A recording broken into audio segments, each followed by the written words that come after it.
Welcome to B2B Commerce Corner. Commerce Corner is a sub-series of the E-Commerce Edge podcast discussing all things B2B commerce through the lens of agencies, consultants, merchants, and more. Enjoy.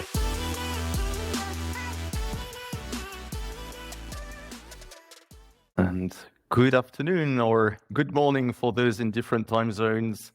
Very happy to welcome you to the survey and the results of the survey that we conducted with the panelists today. And this is fundamental research going back to the customer needs in e-commerce in the B2B context.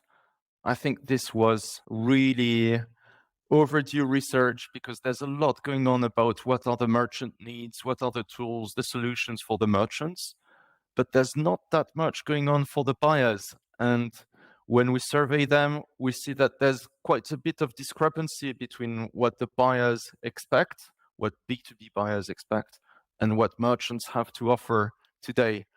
I'm Louis, co-founder and president at Hokodo. I'm very pleased to welcome three wonderful co-panelists today. And before we jump in, let me give you an overview of what's on the menu for today. We'll do a quick round of intros so that you know who's there and you're able to follow up with them, ask them questions towards the end. We'll book time at the end for questions. Once we've done that, we'll dive into some of the key insights of the report. I think all of us, we've been surprised by the extent to which the migration of B2B trade online is effective, how much has been happening. It's going to be fascinating to share some of the most striking figures from the report. Let's dive right in. Very pleased to welcome Chris, Jason, and Aaron this afternoon. B2B, we'll see that one of the findings is massively different from B2C.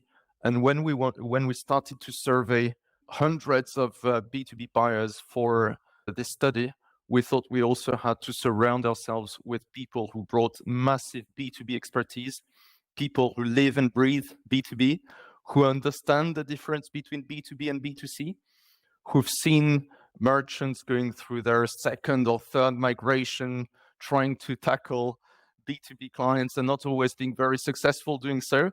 And this has contributed quite a lot of insights, and hence the panel today to bring all this brain power together. So guys, maybe if I could ask you to say a few words, introduce yourselves, maybe starting with Chris from the left-hand side.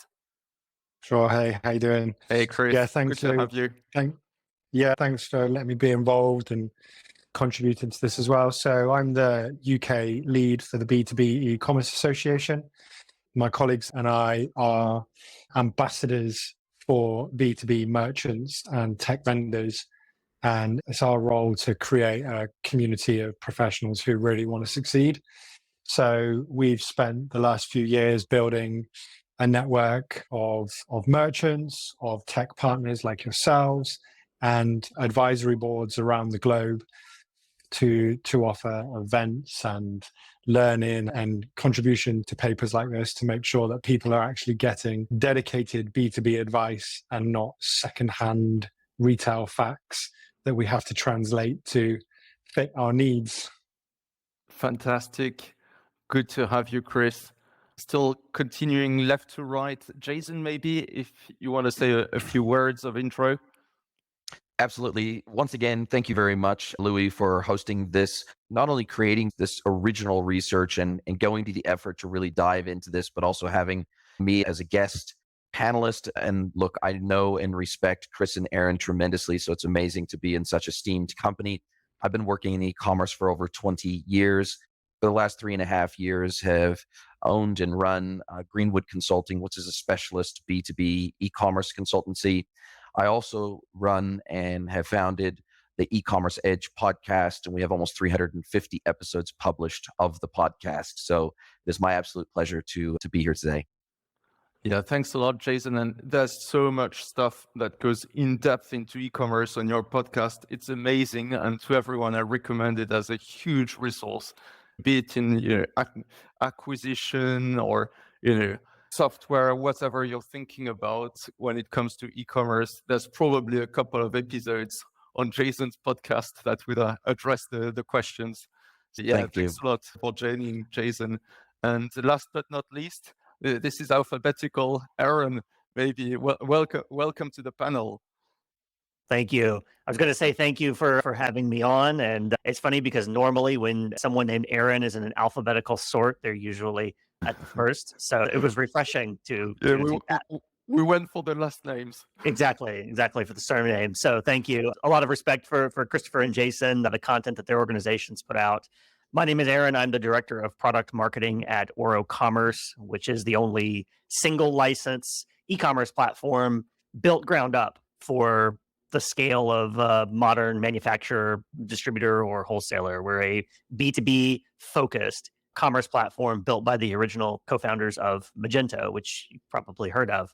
I'm the director of product marketing. I've been in the e-commerce space for about a decade, and most of that time has been spent actually serving B2B brands, manufacturers and distributors, sometimes people making their first early moves into e-commerce, their first step into digitization and the internets, and sometimes people on their third or their fourth rodeo trying to make it better. Really happy to be here and very interested in the research because you're absolutely right. There's so much about sellers and so little about buyers. So this is really great to see. Yeah. And as you can see, these three guys know a thing or two about B2B. So it's going to be a pleasure for me to pick their brains and get the insights. Feel free to send questions in the chat, of course. And just to round up the intro, so as I said, I'm one of the co-founders at Hokodo. We're the leading payments provider for B2B in Europe. So for now, focused on Europe, but we've had more than 100,000 companies use Hokodo to access better payment terms. And essentially what we do is we help merchants sell more by providing a better payments experience to their buyers. So that's how we contributed to the survey by providing this angle on the checkout. So let's dive into it and look at some of the most striking insights that Chris, Jason, Aaron, and I gathered during this survey. As I mentioned, we surveyed hundreds of buyers. And yeah, fundamentally, we wanted client is king. And we wanted with this research to see what B2B buyers were really after when they purchase online and what exactly makes them specific. And there's a lot of research about e-commerce in general, but not that much when it comes to B2B e-commerce, and even less when it comes to the needs of B2B buyers. So that's really what we were after here. Without further ado, let's jump into the insights. So number one, and this one, I nearly fell off my seat when I saw it, because everyone talks about B2B trade moving online. And in fact, it's already online. Among the hundreds of buyers that we surveyed, 93% of them choose online channels when procuring for goods or services, whatever it is. So honestly, I was expecting something around 50, 60%, but it came up much higher than that. I think we'll discuss it with the panel, but my 2 cents there is that even when someone is purchasing a high value item or something old fashioned, at the beginning of the purchasing journey, there's always some kind of online consideration. I want to see the catalog. I start my purchasing journey online. Of course, not all the transactions are done end-to-end online. I think depending on the country and how advanced the economy is, that's around 10 to 20%. But nonetheless, pretty much an overwhelming 93% have at some point an online touch point.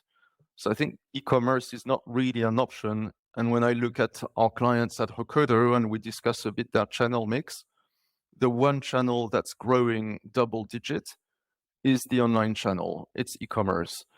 And I think any growth strategy today is an e-commerce strategy.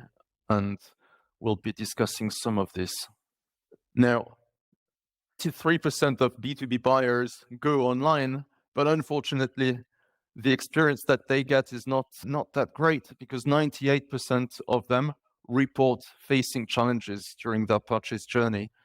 This shows the gap between expectations and reality.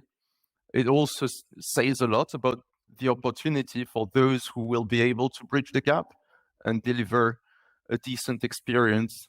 We're not talking about rocket science here, but really delivering the basics of user experience, slow, lengthy process. And I guess the UX has become pretty standard in B2C. B2B, there are variations by industry. You have different people that need to approve of a transaction and so on. So potentially it's a bit more difficult, but it's still amazing that 55% of the challenges are linked to UX. Then real-time product availability, 39%. Repeat order, same thing. That sounds like a pretty basic feature. In B2B, buyers come back. We see buyers who make 10, 20 transactions every month. They need to restock. So this feature, I'm sure Aaron will say that this is like part of the package of any B2B platform that's just adapted to the needs of B2B, but still in nearly 1/3 of the cases, this is not part of the standard functionality. Then 3 that talk about payment. I mean, this speaks to my heart, because payment is so key to creating trust in the platform. This is where the rubber meets the road, when the conversion actually happens on the platform. And we see that there's quite a lot of leakage still today, 2023. 27% of the cases, no payment terms offered, or it's the first purchase, you can't pay on credit terms. And the last one, unsuitable payment methods. So I think when we look at payments, there's the UX itself, how many clicks you have to go through. There's what are the terms that are offered to you, but also what is the settlement method. Do you get to settle by card? If you make a B2B purchase and it's more than $5,000 or euros, credit card's probably not the right method. In that case, do you support bank transfer? Do you support direct debit? Do you support local methods? I think this is something where we hear quite a lot of discontent. Then the next one I wanted to cover is there's quite a lot of drop-offs, carts that are abandoned. 83% of B2B buyers report abandoning a B2B purchase for these reasons that we've seen: lack of the right payment methods, the poor UX. So this thing that we're talking about, this is not theory. It translates into the bottom line, into the dollars that you get at the end of the day. This is missed opportunities. Why spend so much in marketing, in acquisition, if at the end you have a prospect who abandons their purchase? There's so much money left on the table. And I think this is good news is this is one of the big levers of improvement that we have as an industry. So buyers expect swift credit decisions. More than 80% of them expect credit decisions that happen within a day. I think they come from a world of, as individuals, being able to do one-click checkout on Amazon or any other B2C platform for that matter. And then suddenly you reach a B2B registration flow where you need to pre-register, be vetted, eventually be granted payment terms, or you're allowed to open a trade account, things that you would do much faster either on B2C e-commerce or in real life in good old B2B. So this is really a sticking point, and being able to provide real-time decisions. I mean, at Hokodo, we try to do it in less than a second. That's our benchmark. So here, there's an expectation that's more modest of less than a day, but apparently it's not, that expectation is not met in more than 4 buyers out of 5. Next one is when we ask B2B buyers in the current environment, what could make them increase the size of their basket, what could drive their loyalty. 79% unexpectedly see payment terms as something that's important for their growth. I think we need to put ourselves in the shoes of the B2B buyers and how they've built their working capital cycle. In traditional B2B trade, more than one transaction out of two benefits from payment terms. And then if you ask me as a B2B buyer to shift my purchase online, and then I go online and I don't get those payment terms, this is going to give me, to hit me in my working capital and how much liquidity I can then deploy to the rest of my business. And it's constraining my growth. So in an environment of increasing interest rates and so on, where liquidity really becomes the cash is king, that becomes the constraining factor for many businesses, not being able to offer the right payment terms is a blocker for 79% of B2B buyers. And this is a recap. Again, it was staggering. Of course, we've taken some of the most striking stats out of the survey, but 94%, that matches what we were saying at the very beginning, of the sellers say they want to be operational online in 2024. They really need to purchase online. It's part of how they streamline their own procurement. 79% say that those payment terms are critical in how they compare suppliers. If all else being equal, if I'm buying the same product and I have the choice between supplier A and supplier B, and supplier A gives me 30-day payment terms and supplier B tells me pay upfront, I'm gonna go to supplier A. That's a no-brainer. So yeah, no wonder then that 86% of B2B buyers report that payment terms are a key consideration when choosing their suppliers. So I think that's some of the findings we gathered in the report. I invite you to download the full report to access the results of this survey and a lot of actionable advice that's very tailored to B2B. And as we do this, of course, now let's move to the interesting bit. Keep these insights in the back of our heads and move to the panel. Yeah, again, so Chris, Jason, Aaron, good to have you today. Let me start with a question for Chris, but of course we can make it quite dynamic and interactive. If Jason and Aaron, you want to shed light or contribute a different perspective, feel free to expand and we make this a dialogue. So Chris, what was obviously you speak to hundreds of merchants as part of the B2B Commerce Association. You lead the UK chapter. The UK is one of the most digital economies in the world. You see so many of them. So I guess you know this inside out, but when you looked at the results from the survey, what number, what statistics, what finding really struck you the most? Yeah, great question. I wasn't surprised by 98% of people facing challenges. Oh, really? I felt like that was something that probably would have reinforced my views, because for a decade, B2B businesses have been hamstringed into using B2C built tools to put their businesses on. And so we're shoehorning users into a flow that isn't designed for them. And so no wonder they would find that frustrating. If you're buying for work, you're probably not buying for yourself.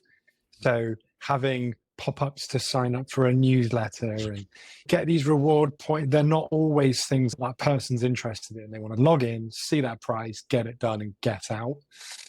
But one of the things that I did find interesting was when I started to dig deeper into the report. So the headlines are fantastic for a quick read, but if you start to read into some of the tables, there's some really interesting numbers in there. And for me, it was that for online, and offline orders, over 40% of people were looking for better customer support. And that struck me as a number, because this has obviously come from our buyers, our merchants' buyers. They're telling my contacts, my customers of my B2B agency as well, we want you to do better customer support.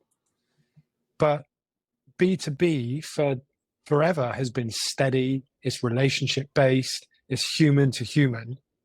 So why are they demanding better customer support? Like, where's that coming from? And I think what's happening is, we're now able to scale our businesses beyond the normal amount of customers that we could traditionally service. And we're focusing on scaling sales, scaling conversion, scaling for growth. But are we taking the time to stop and also look at post sales, being able to grab hold of your invoices, being able to resolve a problem with pricing? How are we speaking to this new wave of digital natives who are now running and owning businesses, who prefer to live chat, WhatsApp, social message? And to me, some of the detail in this report added some good insight to some of the things that I knew but didn't have any solid data to. So that's the bit that struck me, and I'm happy that number was there. It was a bit higher than I thought it might have been. Yeah, we'd want that number to be higher, but still, I think you're making a good point where B2B is not a sausage machine like B2C can be. It's high touch with a lot of product variations, a lot of things that need to be adjusted post-sale and so on. And without a good customer service, it's probably, you can't deliver the full experience that those professional buyers have. And the stakes are much higher than when you're buying an extra pair of shoes for yourself. You're actually making a big purchase for your business. So it's, even if you're thriving in B2B, let's say you're absolutely crushing it, you are getting everything right, and you're growing and growing. Are you focusing on the customer service part as well, or have you just got your eyes on growth? Because I used to work in B2B sales as a sales rep, and it was all about the relationship, really tight conversations, being able to get hold of somebody when you needed them. And when you've agreed a price, when you've given your loyalty to a business and you've negotiated something and then it's not right, it feels a bit more personal than if you're going online and your tin of beans at Tesco has gone up by 2p. That's not my price. You want to be able to get somebody there and then. Otherwise, you're going to have to raise an invoice. Then you're going to have to request a credit note. Then you're going to have to process a credit note. And yeah, it's effort in your business that you don't want to take on more work. Absolutely. Thanks a lot, Chris, for these insights. Sorry, did I interrupt anyone? No, thanks, Chris. Jason, maybe turning to you, there's this massive statistic that 93% of B2B buyers are now using e-commerce channels, which for me was literally mind-blowing. Do you still see in your consulting activities as a B2B expert, do you still meet businesses who haven't migrated online or whose migration is still happening? What would be your advice to those businesses? Yeah, look, it's very common. Unfortunately, it is still massively common for B2B brands to not have any form of e-commerce, or what they consider digital commerce is usually EDI, maybe punch out, something like that, and they implement that and they call it good, and they don't offer a self-service e-commerce function for their small and medium-sized customers. And so they're really only servicing through digital channels their very largest whale customers that can integrate by EDI.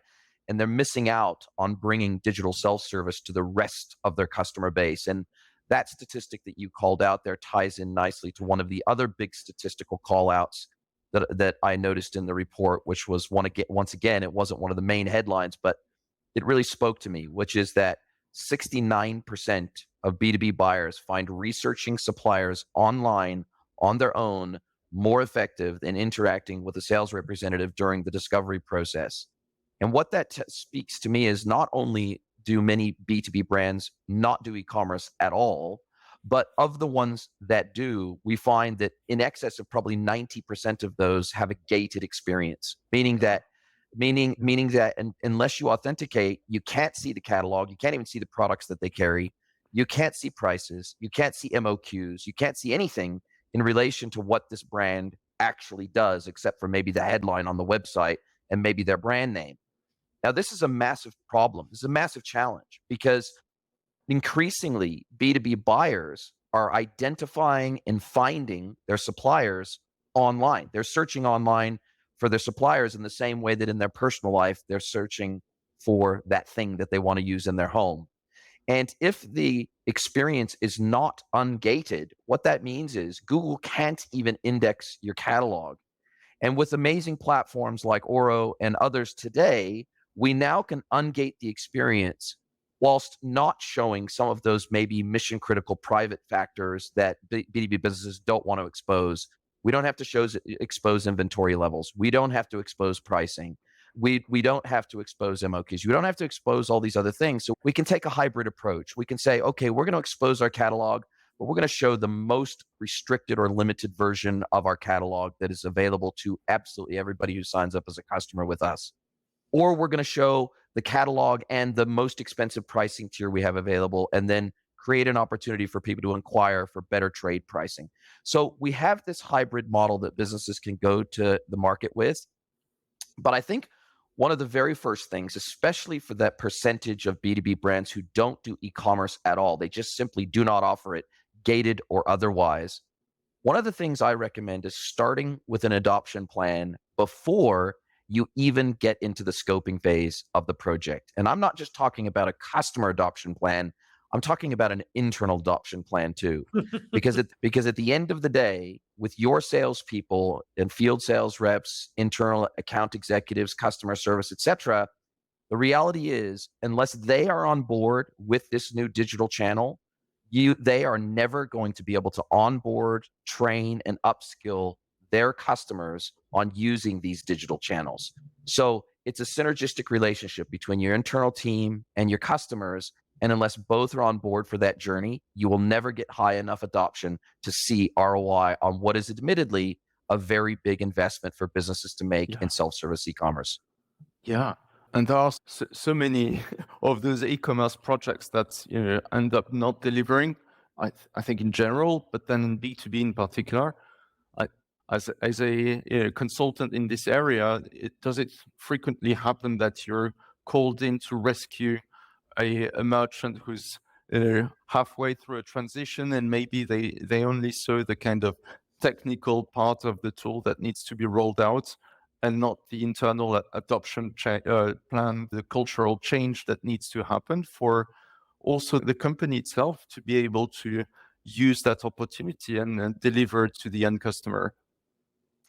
Yeah, I think oftentimes B2B brands, they go into it with selfish intent and the customer knows it, right? It's all about, oh, how can we make the business more efficient? How can we take CPQ online? How can we reduce the manual effort or at least the administrative effort that our sales team are spending on administrative activities as opposed to the value add of building relationships and going out and hunting new business? I think that it's B2B brands, they're very operationally and technically focused.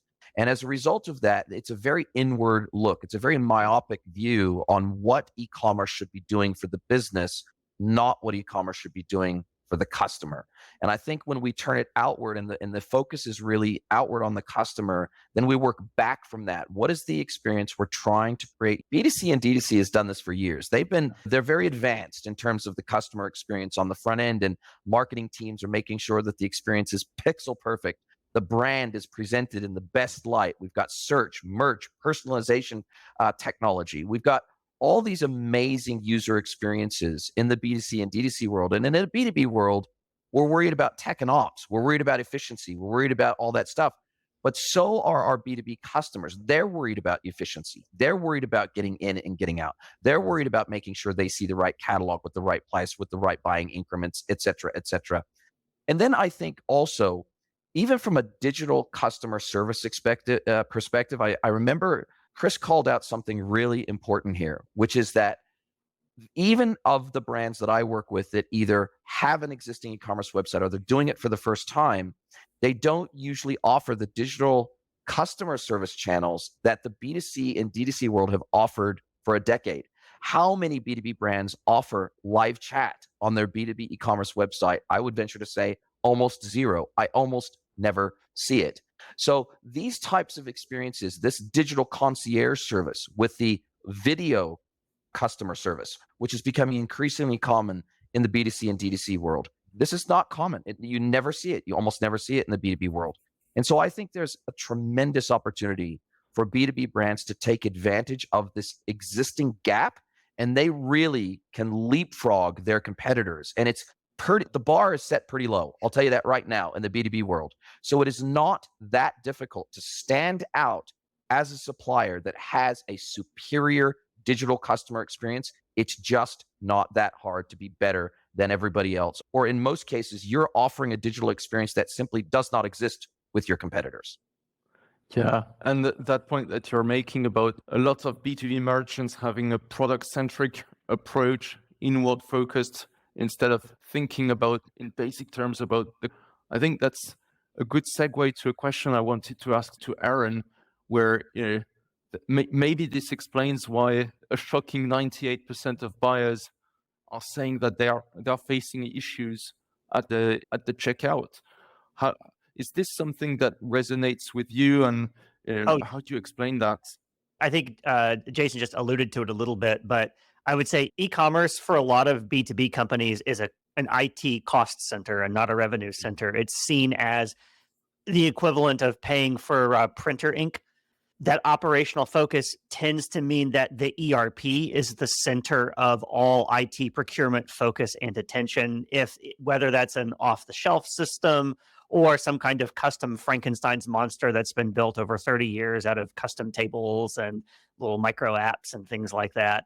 But because of that, I think the transacting piece of e-commerce, the user experience, and the self-service customer service piece of that as well. So the being able to pay an invoice, being able to look up order status, being able to see past orders, being able to view who's an approved buyer maybe and what level of permissions they have, that kind of stuff that historically requires a telephone call or an email. All of that gets wrapped up into a user experience that is often forgotten in favor of making sure that there's pricing for some people on the web, and that's it. That's all that exists. And I would say B2B buying is complicated, right? So when you get to the checkout, there's usually a lot more information that goes into that purchase than there is, Louis, if I'm spinning the wheel on my Shopify site to get that deal on my socks, and then I just click the button and now I have socks. It doesn't work that way for B2B. There's a lot of fulfillment information. There's a lot of financial information. I may have multiple layers of approval. And every time I come back to the site, I have to interact in some way as part of a long-term buying process.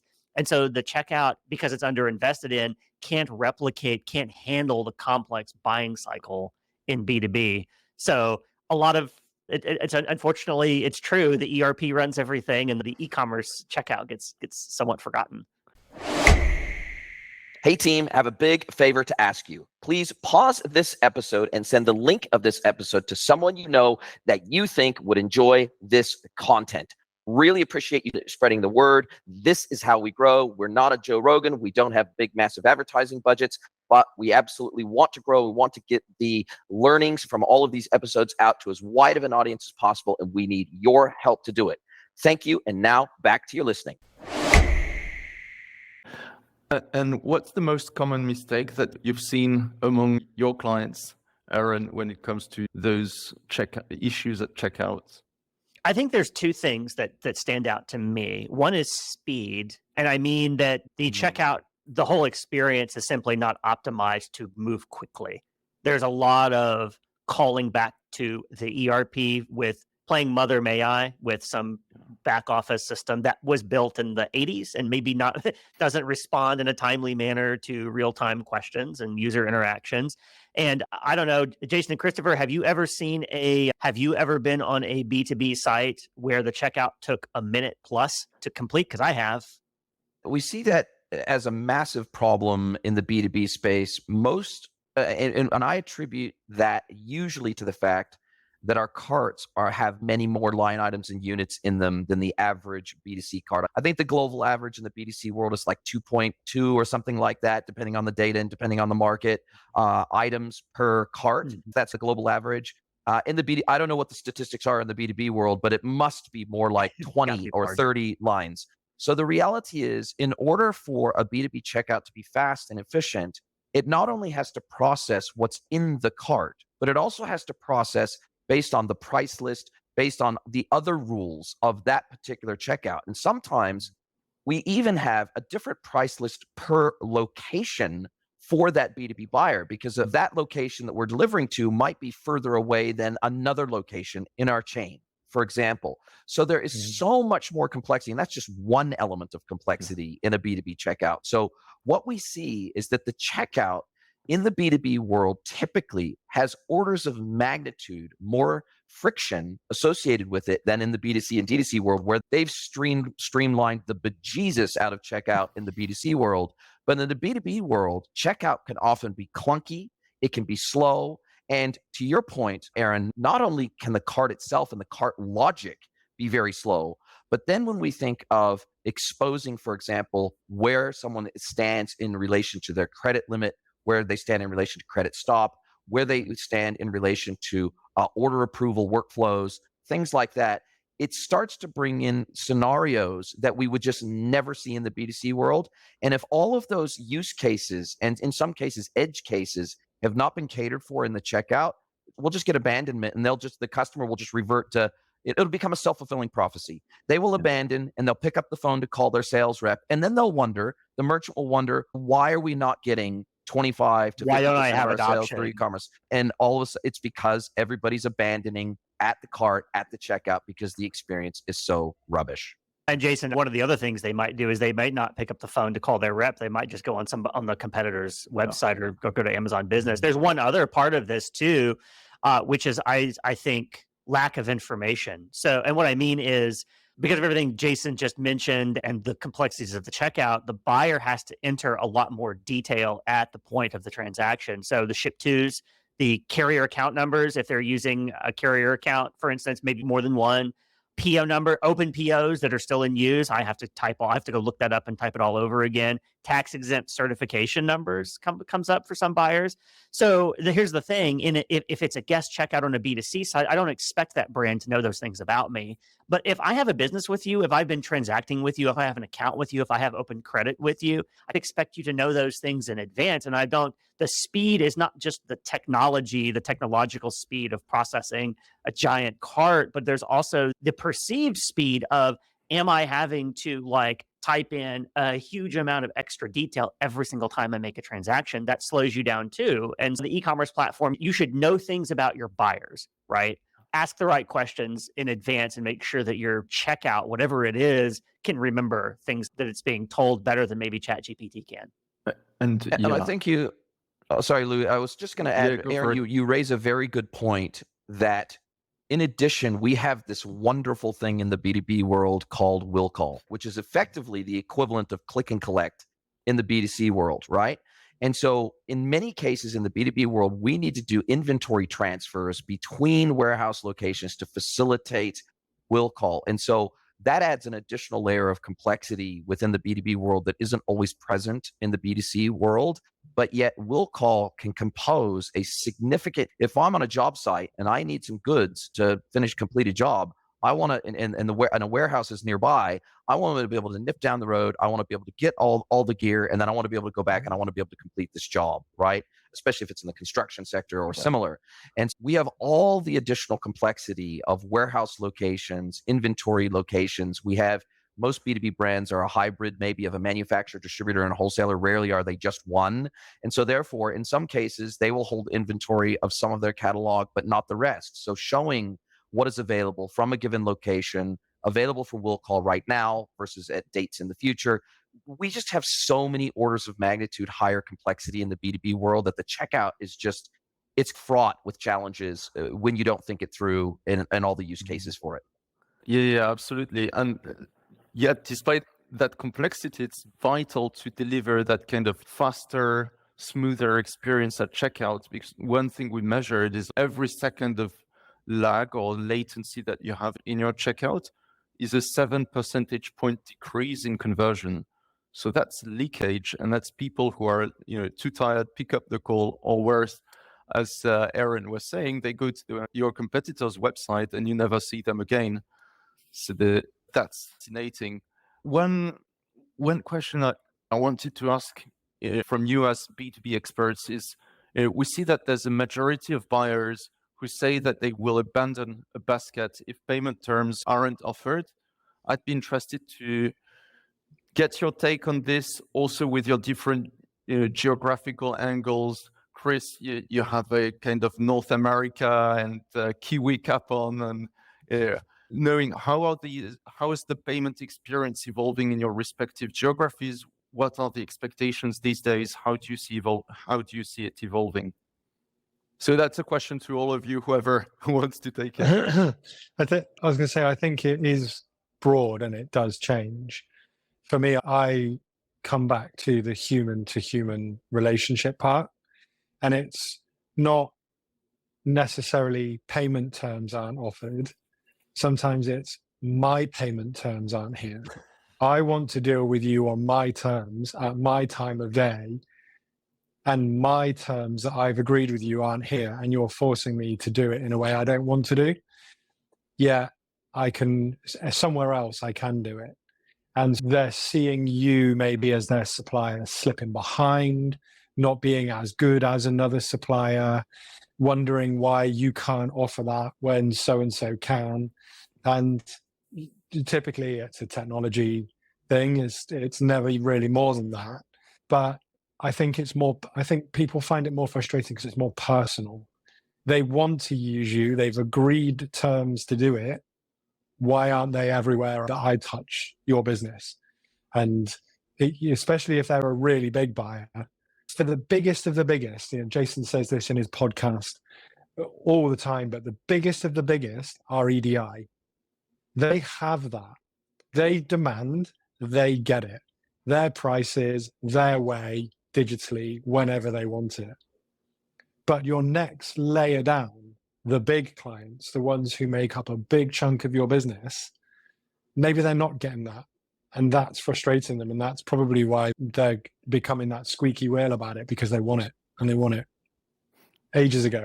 I would add, we have to remember that in B2B, it's teams of people buying from teams of people. And so the person who is doing the buying is not paying the invoices in that organization. And so if I, as the buyer, if you're forcing me to have an email and a meeting with my AP people every month, because the way we cut checks on the second Tuesday of every month, but my supplier is telling me that I have to pay on the fourth Wednesday or whatever, and every single month I have to get on the phone or get on the email with my AP person who does not have any stake in this transaction other than it's an administrative task for them. And so having that a trade credit or credit limit or agreed upon payment terms that are personal to everything Christopher said, if you don't do that, what you're doing is you're causing internal administrative friction for that team of people that is buying from you. And that's not good. That's not good for retention. It doesn't make people feel good about the relationship with you as the supplier. And I think it also comes down to the fact that many B2B brands don't think about fallbacks, meaning what happens when I've exceeded a credit stop limit? Am I then presenting them with fallback options? Am I presenting them with ACH? Am I presenting them with BNPL? Am I presenting them with the ability to pay with a business credit card if I'm on credit stop? Am I offering them alternatives? Or at least am I allowing them to complete the sale knowing that they're on credit stop, and then dealing with that and giving them options to clear some part of their credit account to allow the order to actually be released and shipped? So there are many use cases where we want to secure the order. We want to make it as friction-free to receive the order as possible, but then after the fact, give them many different options in terms of the way that they pay us and the way that they settle their accounts with us. And depending on the approval and escalation workflows, that needs to happen seamlessly behind the scenes so that neither the sales rep nor the buyer actually has to think about that administrative function, to Aaron's point. So I think what happens is these B2B brands, again, I go back to this thing, B2B brands are myopic about how can we use e-commerce to create these barriers so that we don't have to do much administrative work? And how can we benefit ourselves through this e-commerce experience, as opposed to thinking, what are all the pain points? And this goes back to my adoption comment.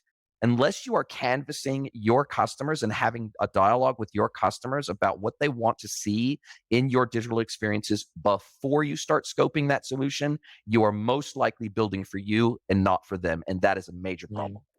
Yeah.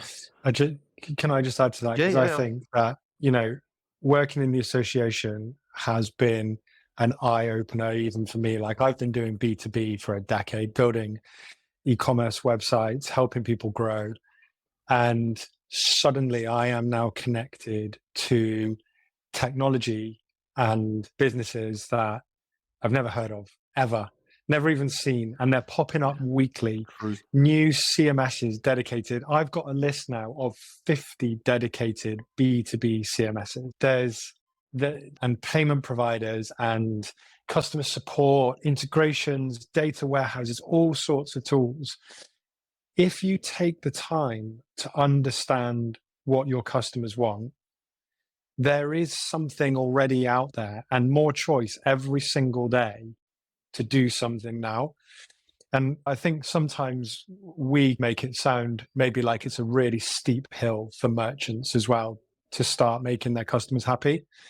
But I don't think it is, because with my agency and kind of the day-to-day work, we see that the merchants who are just making incremental changes, adding improvements bit by bit to their sites, are getting positive feedback. You don't have to go out, re-platform, rebuild, redesign.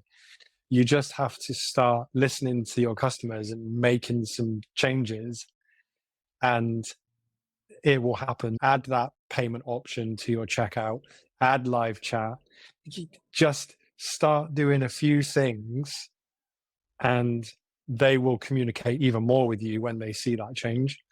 So yes, I think there's a lot of recurring themes in the B2B world at the moment, and some of it is it's relationships, it's human, and those customers do want to tell us what they want from us.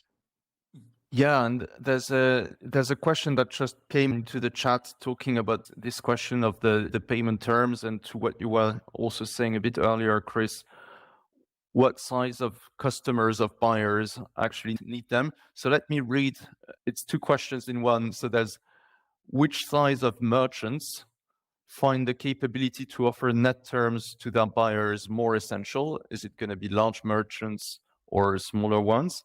And on, at the receiving end, for which size of business buyers do you think the option of net terms is more critical? Enterprise buyers or SMBs or mom and pop shops?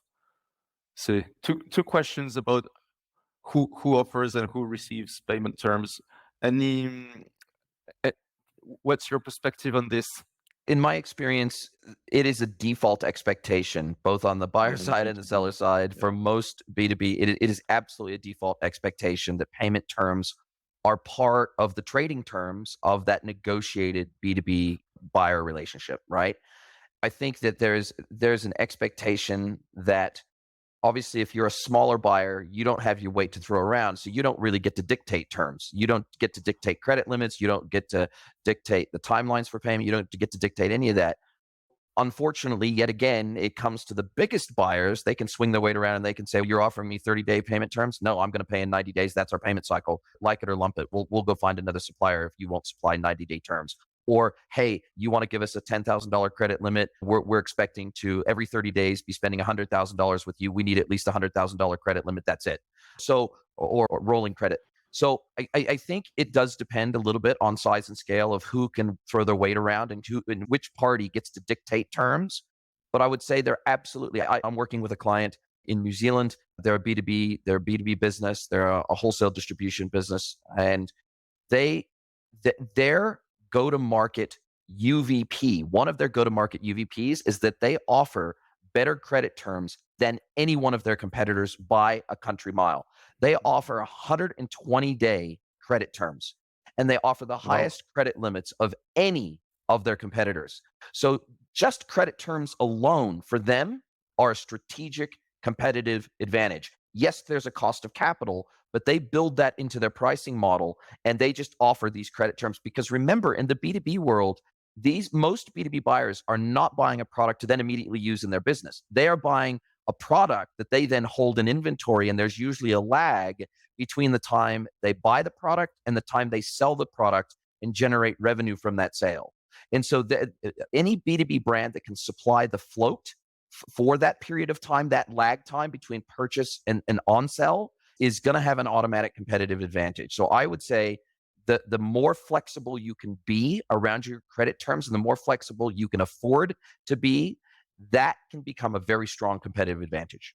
Yeah, thanks a lot for this super clear answer.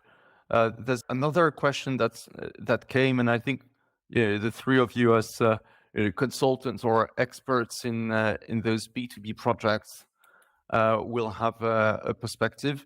So it seems like I should be wary of tech solutions and platforms which are B2C originally, but are being sold to businesses.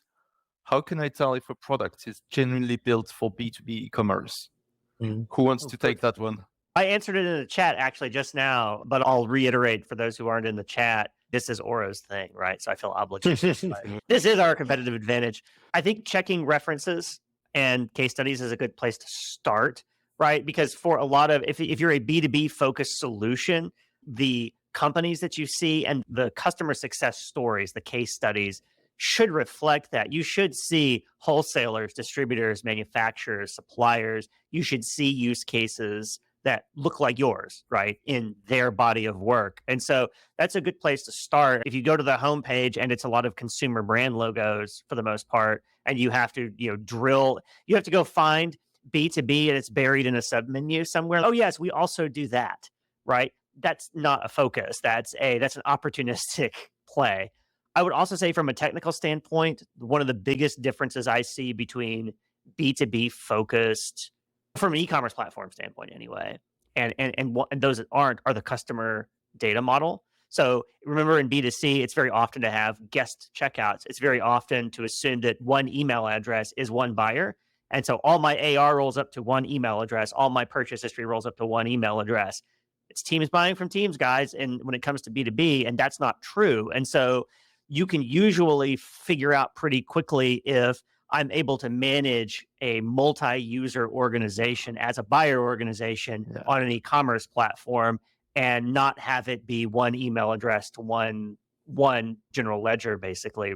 So I would start there. I'd be super curious to hear what Jason and Christopher have to say. I would. Oh, sorry, Jason. I was just going to say, I think I haven't been in an agency for so long. I think part of the reason people end up on the wrong platform is they let the shiniest features of the marketing of the platform attract them. And there's not enough time taken to stop and go, what do I want? What do my customers need? Then go and find a platform that ticks all those boxes.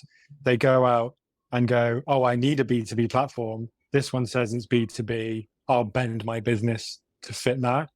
And I have a mantra, which is technology works for me. I don't work for it.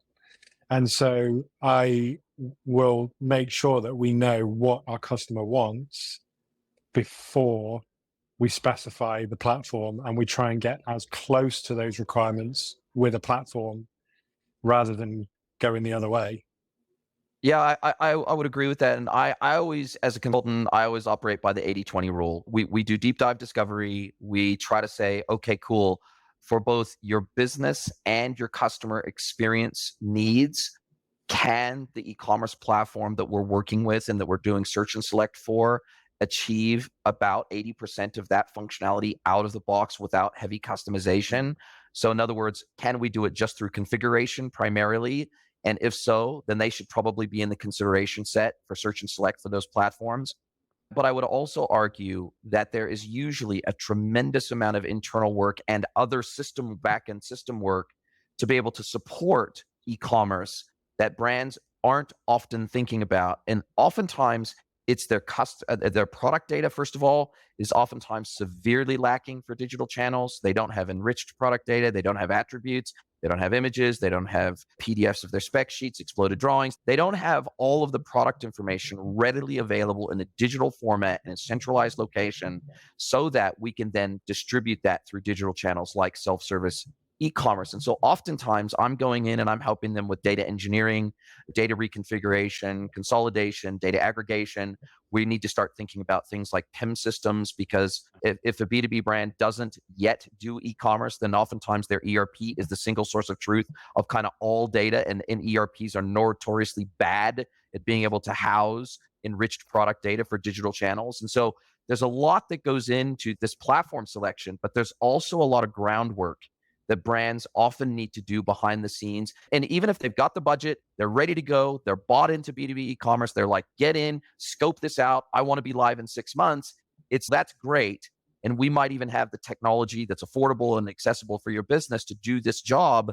But there's a lot of internal work that needs to happen before, even if the agency can get you live in 6 months, you're not ready to go live in 6 months. Yeah. And so this is where the rubber hits the road for these brands. Yeah. And thank you so much for these words of wisdom, Jason. This is so true. I think e-commerce is not only a purely technological issue, and I think Aaron and Chris, you also alluded to it. It's a transformation of the company. It's a change in process. It's a change in the timing of the workflows. I had so many additional questions I wanted to ask you guys. I've only been through three or four. But I see we're running out of time. Thank you so much, everyone, for joining. Thank you, Chris, Jason, and Aaron, for joining. It was amazing to have all those insights. I think there's much more that people can find in the report, so I'm flashing it here. Don't hesitate to download the definitive guide to B2B Commerce Buyer Demands 2024. You'll find all the stats and advice from these the guys around the table on how to manage your B2B sales and what your customers actually expect. If you're looking for a great platform to run an e-commerce, your B2B e-commerce, the guys at Oro are there. If you're in the middle of a transformation project, looking for the right providers, Chris and Jason are all ears. And for all things payments in a B2B context at Hokodo, we're happy to take any questions, of course, and help you through these transitions. And thank you everyone for taking part. That was amazing. Are you a B2B or D2C e-commerce merchant? Then head over to greenwoodconsulting.net to learn how we can help you scale your business.